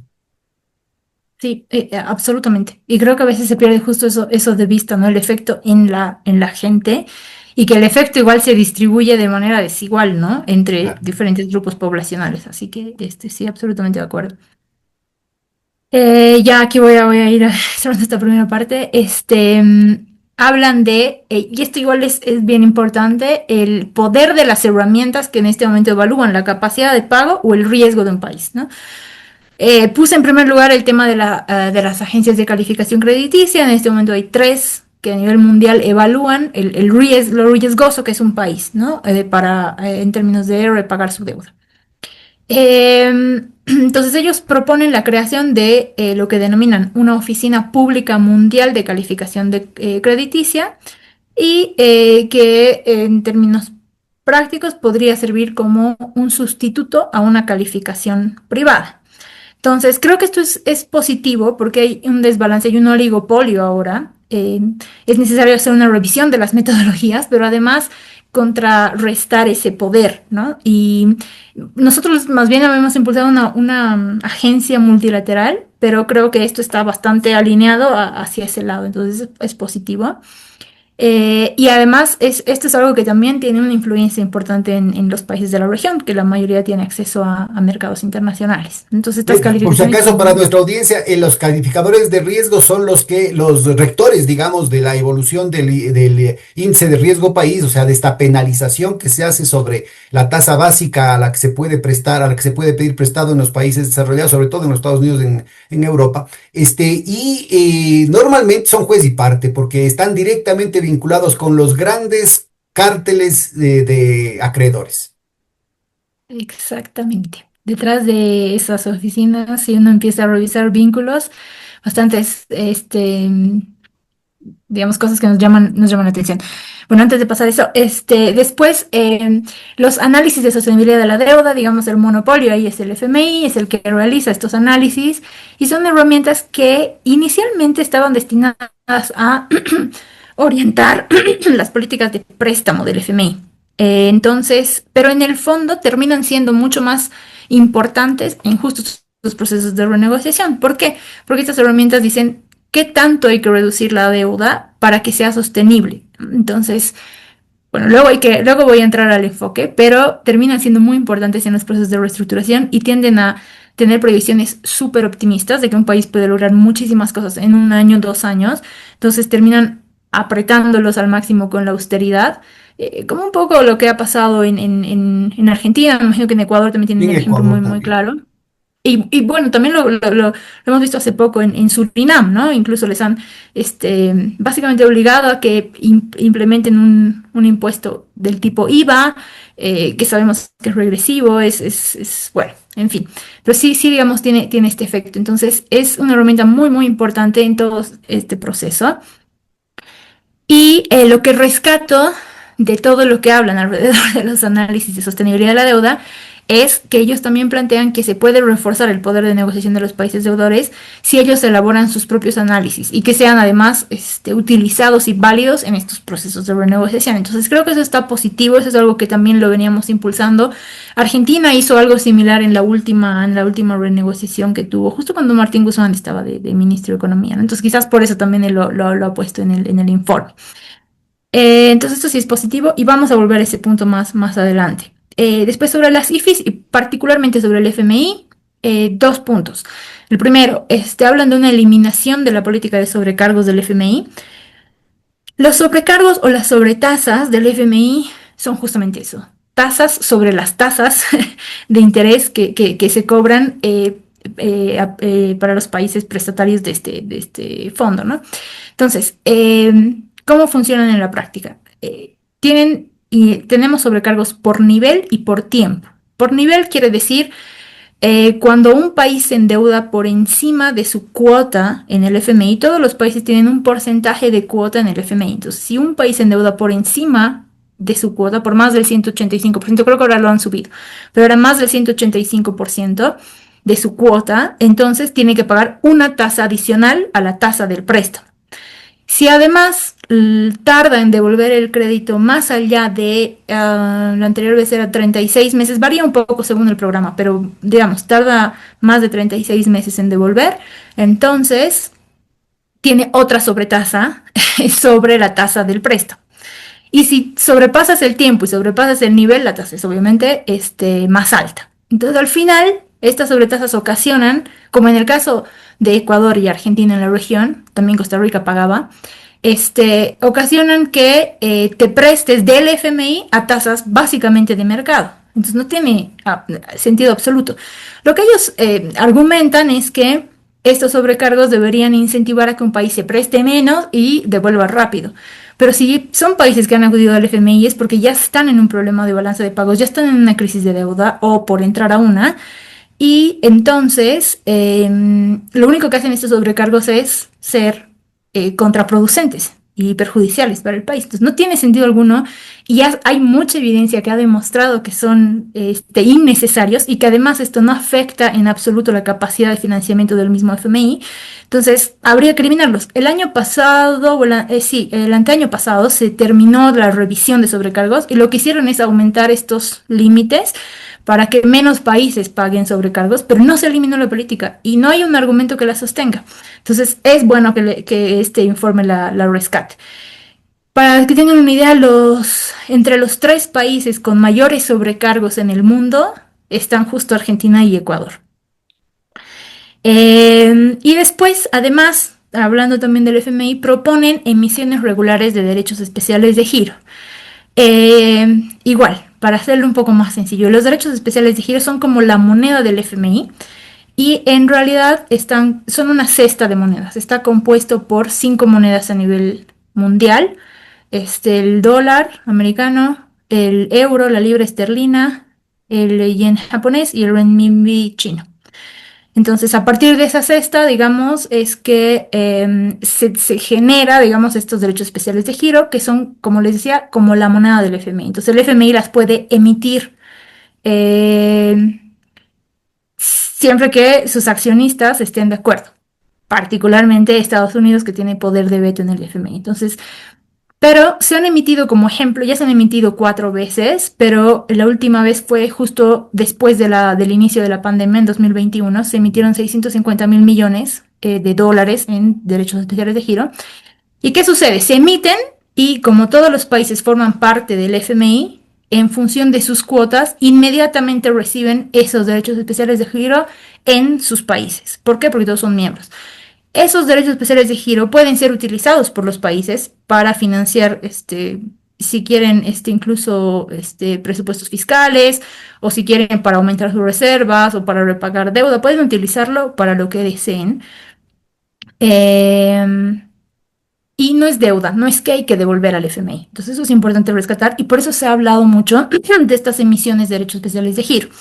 El problema es que se distribuyen en función de las cuotas. Eso quiere decir que es, digamos, regresivo porque los países que menos necesitan son los que reciben la mayor parte de estos derechos especiales de giro. Pero hemos hecho un análisis de cómo se han utilizado. No, Perdonen, no te pases porque yo quiero contarte sí, una sí, sí, no, anécdota. no, fue sin querer. Y digamos, el uso sí es progresivo. En África y América Latina se han utilizado la gran parte de derechos especiales de giro y, por ejemplo, para financiar políticas de respuesta a lo que era en aquel momento la pandemia. Hay ejemplos muy interesantes como el de Paraguay. Argentina lo utilizó para pagarle al mismo FMI su deuda, pero ya va aliviando la necesidad de espacio fiscal, ¿no? Entonces, es importante rescatar y ahí hay algo bien interesante que ellos mencionan. En este momento no hay suficiente apoyo, ¿no? A esta iniciativa y dice entonces, en un escenario de insuficiente apoyo, una coalición de voluntarios podría crear un nuevo fondo monetario que emitiría sus propios DEG. Lo he puesto ahí, me parece una iniciativa muy interesante, pero no han profundizado en ella. Entonces creo que ahí requeriría un poco mirar la factibilidad, cómo sería la gobernanza de esto, el mismo financiamiento de este fondo. Entonces ahí sí hay que entrar en detalle, pero sí rescatan estas emisiones regulares, que es una manera también de otorgar financiamiento concesional a países. Por ejemplo, para países de ingreso medio, como la región, esta ha sido la única iniciativa en medio de la pandemia que ha ayudado un poquito a financiar la salida de ese momento. Además, entre paréntesis lo digo, durante todos esos meses o esos años, América Latina ha seguido pagando regularmente su deuda a pesar de haber enfrentado consecuencias sumamente complicadas de la crisis sanitaria. Ahora Bueno, sí, no sé. te cuento los orígenes de este tema de los derechos especiales de giro. Nadie hablaba de los derechos especiales de giro. Y cuando tuvimos la oportunidad de dirigirnos en la Asamblea General de Naciones Unidas, nosotros hicimos la propuesta de que se hagan las emisiones anuales. Pero además la propuesta completa era que los países desarrollados, los que tienen divisas duras, no necesitan derechos especiales de giro y ellos son los que reciben la cuota más grande, como bien mencionabas, es proporcional a la cuota que tienen, entonces recibían un aporte gigantesco que no lo necesitan utilizar. Los Estados Unidos, ¿para qué necesitan derechos especiales de giro si pueden emitir los dólares que les dé la gana? ¿Para qué necesita Inglaterra? ¿Para qué necesitan los euros cuando ellos pueden emitir las divisas que quieran para sus gastos internos y para el mundo entero? Entonces nosotros lo que planteábamos es que esos recursos vayan anualmente a un fondo destinado para las emergencias más vitales. Entre otras, la Organización de Naciones Unidas para la Agricultura y el Desarrollo, la FAO, acogió nuestra propuesta y, por ejemplo, hablábamos de que con 30.000 millones de dólares podía evitarse la hambruna. En el mundo, hoy por hoy, aunque parezca mentira, entre el 12 y el 15% de la población sufre hambre. Exactamente. Y con 30.000 millones de dólares, estamos hablando, es una bicoca en comparación a las cifras que se manejan allá. Solamente en armas se gasta, pero como 100 veces más que lo que estoy diciendo, ¿no? Es decir, 30.000 millones de dólares. Llega más. Creo que en el caso de Corea del Sur, le pagó a los Estados Unidos, a partir de la última visita en la primera administración de Trump, le pagó 9.000 millones de dólares. Y se necesitan 30.000 millones de dólares. Pero lo chistoso es que los Estados Unidos todavía no le entregan las armas, ¿no?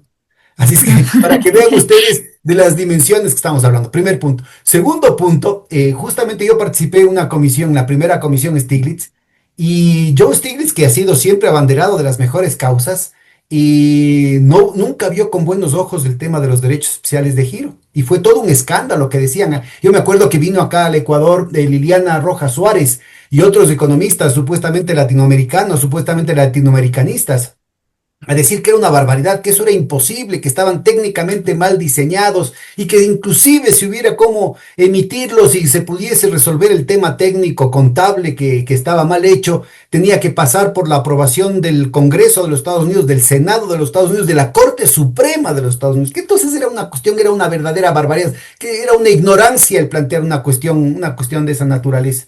Inclusive gentes, economistas muy progresistas que estaban dentro de la comisión, hablaron pestes de la posibilidad de los derechos especiales de giro. Bueno, en algún momento el propio Stiglitz se corrigió en enero del 2009 y planteó, está un documento filmado ahí en Naciones Unidas frente a los ministros plenipotenciarios de los distintos países que estaban representados en la Asamblea General. Y en ese panel, Stiglitz dice, porque cosas que eran imposibles hace un mes, Pedro, ahora son imprescindibles. Y a partir de entonces, por lo menos, ¿no es cierto?, se logró hacer, y esto fue el ministro de Finanzas cesante de la Sudáfrica, ya después del apartheid, Manuel se llamaba, el que en cuestión de 4 semanas depositó los derechos especiales de giro, esos que eran imposibles, los acreditó en las cuentas de los bancos centrales de los 183 países que en ese entonces eran parte del Fondo Monetario Internacional. Y la gran mayoría de esos países, hasta 2 años después, todavía no habían utilizado su cuota porque los bancos centrales no sabían cómo utilizarlos. Puedes imaginarte, Daniel. Entonces, mira, muy Imagínate. importante ubicar que esa iniciativa nació de América Latina y que la otra más importante que se hizo en el 2021 fue también iniciativa de América del Sur, dentro de los economistas progresistas, en los que está Yanis Varoufakis, pero por la iniciativa de un compañero nuestro, Andrés Arauz, que fue candidato presidencial en esa época, ¿no? Entonces, yo creo que es significativo mencionar estos temas, porque a veces, como bien mencionabas tú al principio de la conversación, uno se desmoraliza, ¿no? Parecería que el ambiente político en América Latina no da para nada, pero a veces hay iniciativas que parecerían muy locas, que parecerían sin ningún futuro, que pueden tener la trascendencia de esto, ¿no? Y en efecto, las emisiones regulares de derechos especiales de giro puede ser un elemento que cambie de manera significativa y en el corto plazo de todo lo que se ha planteado. Buena parte de estos planteamientos también estuvieron en la comisión de Stiglitz del año 2009. Gente como Stiglitz, como Jeffrey Sachs han sido siempre, digamos, fuente de buena parte de estas iniciativas reformistas que tienen un alcance limitado, pero que son un alivio enorme. Pero este tema de los derechos especiales de giro podría tener una significación fundamental y si se canalizan los de los países ricos hacia tareas urgentes humanitarias como el tema del hambre, podría evitarse una catástrofe humanitaria como la que sufrimos todos los años y que no nos damos cuenta. Estamos hablando entre 900 y 1.200 millones de seres humanos que pasan hambre. Hoy por hoy, por ejemplo, en Gaza, ¿no es cierto? El tema de la hambruna debería ser una de las tareas asumidas por Naciones Unidas frente al genocidio y las atrocidades de las que son víctimas los palestinos. Absolutamente. Y para quizás volver un poquito a la región, es una paradoja, ¿no? Somos uno de de las regiones de mayor producción de alimentos, pero que al mismo tiempo enfrentamos hambre y una inseguridad alimentaria sumamente elevada. Y tú, para retomar, decías los 30.000 millones que se necesitan, y retomando lo que mostré al principio, los 30.000 millones de transferencias netas Claro, que van a privados, exacto, coinciden. ahí está, para una respuesta, aparte va a cambiar la vida de millones de personas, ¿no? Y absolutamente de acuerdo con el tema de después cómo canalizar, hay todo un trabajo también de cómo canalizar lo que se ha ido a países que no necesitan estos DEG, cómo se pueden destinar ya sea como al ejemplo del fondo que mencionabas o directamente a los países. El tema ahí es que las únicas iniciativas de recanalización están siendo a través de préstamo y no es pues el espíritu justamente de los derechos especiales de giro. Junto con Andrés, la tienda tiene una serie de trabajos que se han hecho sobre los derechos especiales de giro. Ahí si quieren revisar la página para no ahondar demasiado porque sé que tenemos un tiempo limitado. Pero, sí, bueno, primero que hemos planteado con anticipación y nos hemos acercado a algunos, digamos, también gobiernos con un manual que hicimos sobre cómo usar de manera fiscal estos derechos especiales de giro, qué mecanismos usar. Y hay, por ejemplo, muchos ejemplos interesantes. En el caso de Paraguay, el dinero no llegó a una cuenta del Banco Central, sino a una cuenta del Tesoro en el Banco Central, pero del Tesoro, porque al final el Estado es el miembro, ¿no? Del FMI y estos recursos Claro, son lo del grave es Estado. que Entonces, los miembros del FMI son los estados y en muchos casos llega la plata a los bancos centrales Cámara que están Central. declarados autónomos y no les da la gana de... Lo mismo pasa en México, mira. No estamos Sí. hablando de un país pequeño como Panamá, como Paraguay, sino estamos hablando de hasta México con una tradición institucional mucho más fuerte y que igual, ¿no es cierto?, los bancos centrales actúan en contra de los intereses de sus pueblos, asumiendo una serie de pretextos técnicos que no tienen absolutamente ningún fundamento. Sí, sí, absolutamente. En el caso de Paraguay sí lo destinaron ahí y se hizo una ley que garantizaba el uso de estos recursos para atención de la pandemia y tenían incluso una numeración específica en el presupuesto para hacer un seguimiento a que este dinero efectivamente sea destinado. Entonces, es una experiencia interesante para ver, pero sí, tenemos ahí el análisis también de qué se hizo en Ecuador, qué se hizo en Argentina, poco en la región ahí mirando qué se hizo en cada caso, pero sí se han utilizado. Entonces sí es una buena herramienta. Hay que ver después la distribución y hay muchos otros factores, como bien decías, alrededor de esto. Entonces, para ir rescatando. Ahora, algo que también se menciona y es que promueven el fortalecimiento, ellos dicen, de la cooperación y coordinación entre países deudores mediante plataformas de diálogo e intercambio técnico.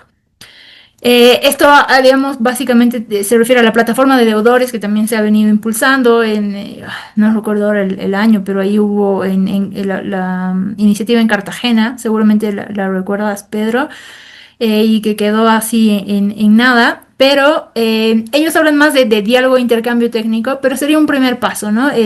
Para tener una plataforma, un foro, así como está el Club de París, y ahí entre acreedores coordinan, ¿por qué no también entre deudores? Y en muchos casos, también aprender de otras lecciones que hayan tenido países con dificultad de deuda. Porque también hay que ser claros en esto, en estos procesos de reestructuración, de renegociación, nuestros países tienen no necesariamente una alta capacidad técnica y tampoco existe los recursos suficientes para pagar, digamos, un grupo de abogados expertos en estos temas que puedan dar un apoyo adecuado a estos países. Entonces, siempre estamos como en esta simetría de poder de negociación, ¿no? Entonces creo que esta plataforma sería interesante impulsarla y que está contenida en este informe.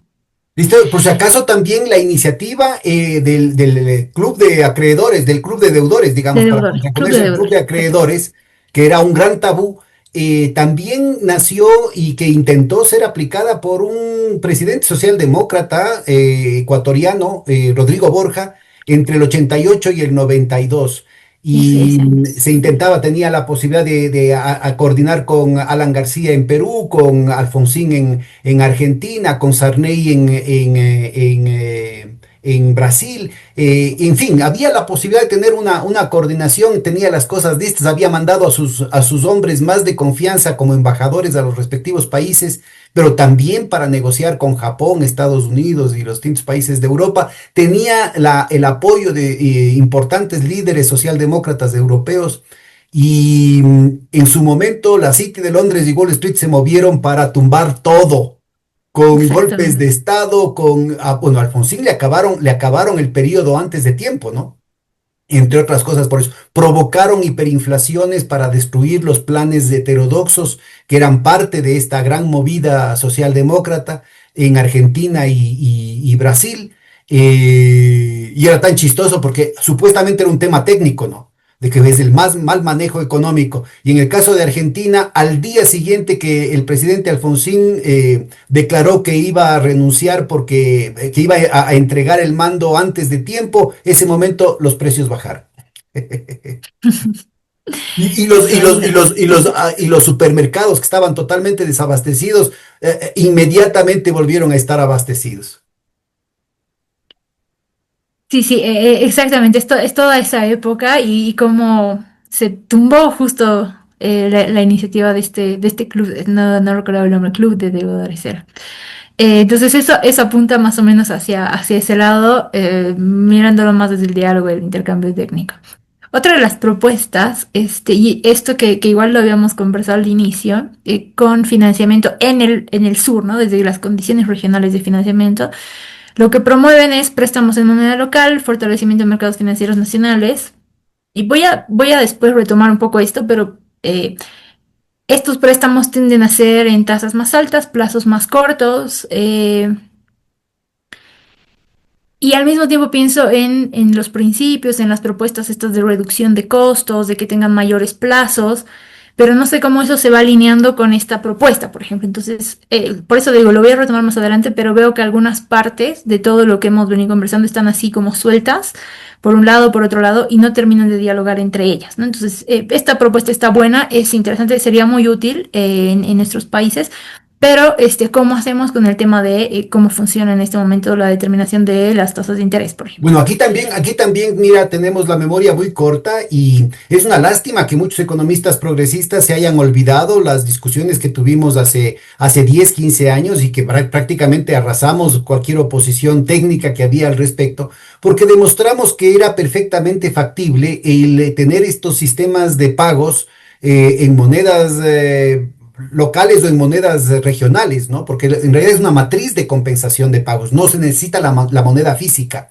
Y con el tema de crear mecanismos de compensación, tanto para reducir a los superavitarios como para reducir para compensar a los deficitarios y garantizar la sostenibilidad del mecanismo, ¿no? La cosa es bien sencilla para no hacernos mucho lío y que nuestra audiencia esté clarita.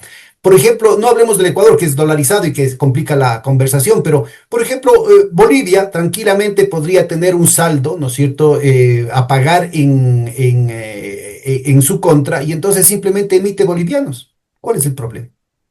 Y entonces el problema es, por ejemplo, que el Ecuador se quedaría con los bolivianos y entonces ese saldo en bolivianos lo utiliza para comprar más productos bolivianos nomás.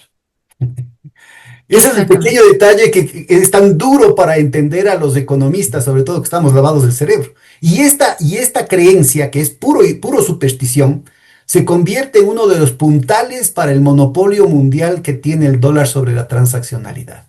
Fíjate, es tan importante esto que en China recién se ha entendido este tema y en cuestión de 2, 3 años el comercio exterior de China, que estaba denominado en más del 90% en dólares, ahora ha bajado al 42%. Es así de rápido, es así de peligrosamente sencillo. América Latina y sobre todo en estas aguas turbulentas que se vienen en lo inmediato por el nuevo proteccionismo y por la misma crisis, la crisis internacional que puede agravarse con una implosión financiera de nuevo tipo, necesitan tener un plan B y un plan C frente a la interrupción de los flujos de comercio.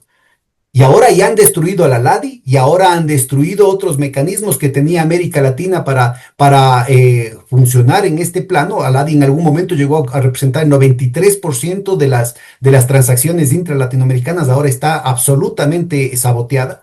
Entonces es indispensable el avanzar con iniciativas pragmáticas y eficaces.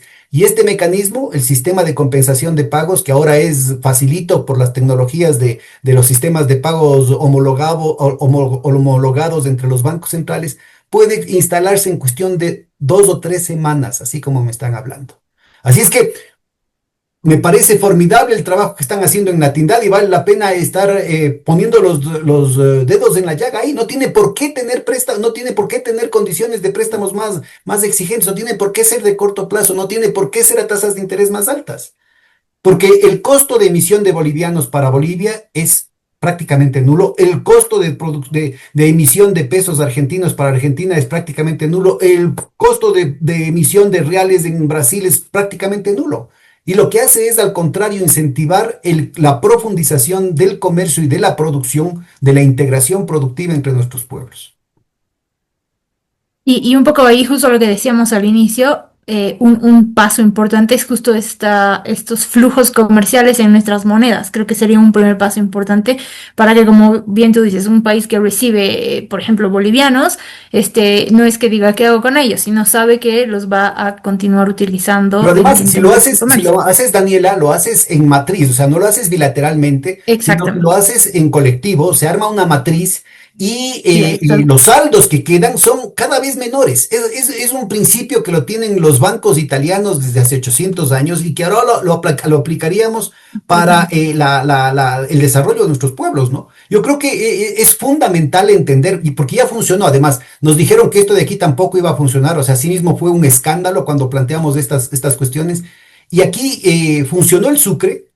Con la primera transacción se demostró que todos los peros que ponían los economistas técnicos, supuestamente, incluyendo algunos de izquierda, se cayeron y se hicieron trizas en cuestión de segundos, ¿no? Es decir, el hecho de que se haya hecho la primera transacción mostraba que eso era posible. Obviamente hubo un boicoteo, hubo un sabotaje inmediatamente a ese tipo de iniciativas, pero la experiencia es fundamental. Ese precedente muestra que es, insisto, peligrosamente sencillo. Es cuestión de semanas, es una solución de semanas y se pueden establecer sobre la base de estos mecanismos de compensación de pagos distintas modalidades de pago, de crédito que no tiene costo fiscal, ¿ah? Porque son créditos de emisión. Son créditos de emisión soberana que lo que hacen es aumentar la producción del país y que no generan de ninguna manera inflación porque no se gastan dentro del país, pues. O sea, están Sí. directamente producidos para ser gastados en el exterior, comprando productos del país originario. Entonces, están promoviendo más producción y al mismo tiempo evitando que haya inflación, ¿no? Exactamente, y creo que ahí la pregunta es, además con las tecnologías que tenemos hoy, eso Claro, debería ser mucho claro. sí, es más rápido, pero sí, la pregunta es, ¿qué está esperando, qué se está esperando para empezar a avanzar? Si ya está la experiencia además ahí, eh, pues ahí está. Yo creo que la responsabilidad, parte de la responsabilidad importantísima, cabe dentro de los académicos, de los intelectuales progresistas de América Latina, ¿no? Es claro que no hay condiciones a nivel de los gobiernos, a la situación, los ciclos políticos a los que hacías referencia, van a retrasar muchísimo la cuestión ahí. Entonces, la diplomacia de los pueblos. Y en el que el repertorio y la iniciativa de la gente progresista tiene que hacer avanzar una agenda, porque si no los pueblos van a entrar en procesos de crisis muy dolorosas, ¿no? Muy inmediatos. La crisis se nos viene similar a la de los años 30, oye, si no peor. Y por ejemplo, este tipo de salidas, además, dicho sea de paso, nos dan mayor soberanía, ¿no? En Claro, cuanto a nuestras políticas de financiamiento. Así que creo que eso es súper importante rescatar. Bueno, avanzando un poquito, también aquí retoman el tema de la supervisión regulatoria, hablan mucho de la regulación de la cuenta de capital, creo que también influye mucho la experiencia argentina en ese caso. Entonces esto sí está ahí positivo, lo teníamos que poner de todas maneras. Hablan lo que decíamos, el comercio regional en monedas locales, la importancia de la integración financiera sur-sur. Entonces creo que esta parte apunta un poco a todo lo que habíamos comentado, que se puede hacer en la región, desde la región para la región, ¿no? Entonces creo que eso está importante. Ya el último punto, es muy interesante lo que hablan sobre transparencia, supervisión, rendición de cuentas. Tanto, ellos dicen, tanto por acreedores como por deudores. En acreedores únicamente hablan del FMI. Todo recae mucho sobre deudores. Eso sí es negativo, eso hay que retomar. Pero sí hablan de, por ejemplo, la participación de las asambleas legislativas o los congresos en todas las decisiones de financiamiento de deuda, pero también en el seguimiento al uso que se le da a la deuda, la participación de sociedad civil, la participación de la ciudadanía en sí misma o de los grupos más organizados, grupos sociales, movimientos sociales. Entonces, esto sí está interesante, pero como digo, recae mucho el peso en los países, no tanto en los acreedores. Y volvemos al tema de responsabilidad, ¿no? Es una responsabilidad compartida. Ahora, algunos desafíos, aquí podemos mencionar el enfoque fragmentado que ya decía, ¿no? Son diferentes elementos de la arquitectura financiera internacional, regional, que van sugiriendo ahí mejoras, algunas iniciativas muy interesantes, muy positivas, pero como cada uno por su lado. Entonces, creo que aquí quisiera rescatar una de las demandas que ha tomado fuerza igual en este último año y medio, sobre todo desde sociedad civil y que tiene que ver con la Convención Marco sobre la Deuda Soberana. Entonces, la idea es que esto sea en ONU, que sea un proceso, sí, intergubernamental, que sea, obviamente, donde todos los, ¿por qué no? No, porque todos los países tienen un país, un voto, ¿no? En el FMI es un dólar, un voto. Entonces, la idea es que sea que todos los países, cada uno, porque al final las políticas globales afectan a todos, ¿no? Pero todos tengan la opción de decidir hacia dónde queremos ir con la reforma de la arquitectura de la deuda y financiera. Entonces, en este proceso sí se puede abordar de manera integral y conjunta todos estos elementos que al final están interrelacionados en un sistema que es complejo. Entonces, ahí quería rescatar eso, quería ponerlo ahí en la presentación para que todos estén al tanto de que esto es quizás lo que se viene demandando como la demanda máxima desde sociedad civil y que al interior se aborda, por ejemplo, no el tribunal que decíamos de quiebras, ¿Te quiebres? sino más bien un mecanismo permanente en Naciones Unidas de resolución. El tema de los análisis de sostenibilidad de la deuda, el tema de la transparencia, demandamos un registro público a nivel global donde estén todos los contratos de deuda y aquellos que no estén en este no podrán ser luego exigibles en tribunales internacionales. No sé, un montón de cosas que van integrándose en este marco, digamos, en esta convención marco, que es un proceso, ¿no? No es un solo producto. Entonces, ahí no sé, creo que tenías una pregunta. No, no, me parece que Ah, ya es lo que habíamos venido conversando, ¿no? sí, sí, Agotamos sí, un sí. poco los puntos fundamentales de allí. Ahora, aquí sí hay un tema. Ellos proponen un fondo que le llaman el Fondo Jubileo, que de acuerdo al informe es una iniciativa del gobierno de España, que hablan de la creación de un fondo multilateral, de apoyo para reducir deuda insostenible. Ellos proponen un fondo fiduciario en una IFI respaldado por DEG, esto suena mucho que está bien el FMI, para facilitar la recompra de deuda de los países que se enfrentan a deudas insostenibles. Ellos, ¿qué dicen? Quieren crear este fondo para que con este dinero se recompre la deuda y de países que están en dificultades de pago, evidentemente, porque esa deuda ya está más barata, y que este nuevo financiamiento esté en condiciones mucho más favorables, ¿no? Hay que ahondar ahí, hay algunas, digamos, preocupaciones alrededor, si está en el FMI que no incluya políticas de condicionalidad, seguir al que no esté en el FMI, pero también Bueno, por eso cómo lo se que va a yo odiaba, financiar. los del Fondo Monetario odiaban los derechos especiales de giro porque no podían aplicar condicionalidades, ¿no? Sí, sí, exactamente, pero si el fondo está en una IFI, si el fondo se Ah, claro, genera en el claro. FMI, Claro, tendría el que ser programa va a ser con el en el FMI, mismo exacto. marco de la ONU, ¿no? Exactamente, que sea por fuera del FMI y además también hay que ver cómo se financiaría, cómo se distribuiría, cuál sería la gobernanza de este fondo y hay muchas más Pero está muy preguntas, bien que digamos. sea, pero que está muy bien que pueda ser financiado por los Sí, derechos especiales de giro, eso claro. sí. Sí, sí, sí, eso es absolutamente positivo. Muchos le tienen como reticencia a los DEG porque parecen ser del FMI, ¿no? Pero en realidad es una herramienta súper útil y que es de los países, no es de la institución. Entonces, sí, este fondo quizás es un desafío, es muy interesante la propuesta, creo que está positiva, pero sí hay que, digamos, ahondar un poco en todos estos otros temas de la gobernanza, el financiamiento, operacionalización del fondo. Ahora, algunas propuestas que también requieren más profundidad es lo que decía, la iniciativa del HIPIC 2, orientada más a la reestructuración y reperfilamiento de deuda, ¿no? Y hablan de mayor financiamiento puente. Entonces, al final no llega a ser lo que habíamos dicho al inicio, el espíritu del jubileo. Avanzar hacia la concepción de responsabilidad compartida, como decía, hablan mucho del tema de los países prestatarios, pero no terminan de redondear la idea de cuál es la responsabilidad de los acreedores. Creo que aquí se puede hacer alusión a los principios de préstamo y endeudamiento responsable de UNCTAD, digamos de manera explícita en el informe, que ya están ahí, que se han elaborado en el 2012. Luego las legislaciones que decía que ir más allá de fondos buitre.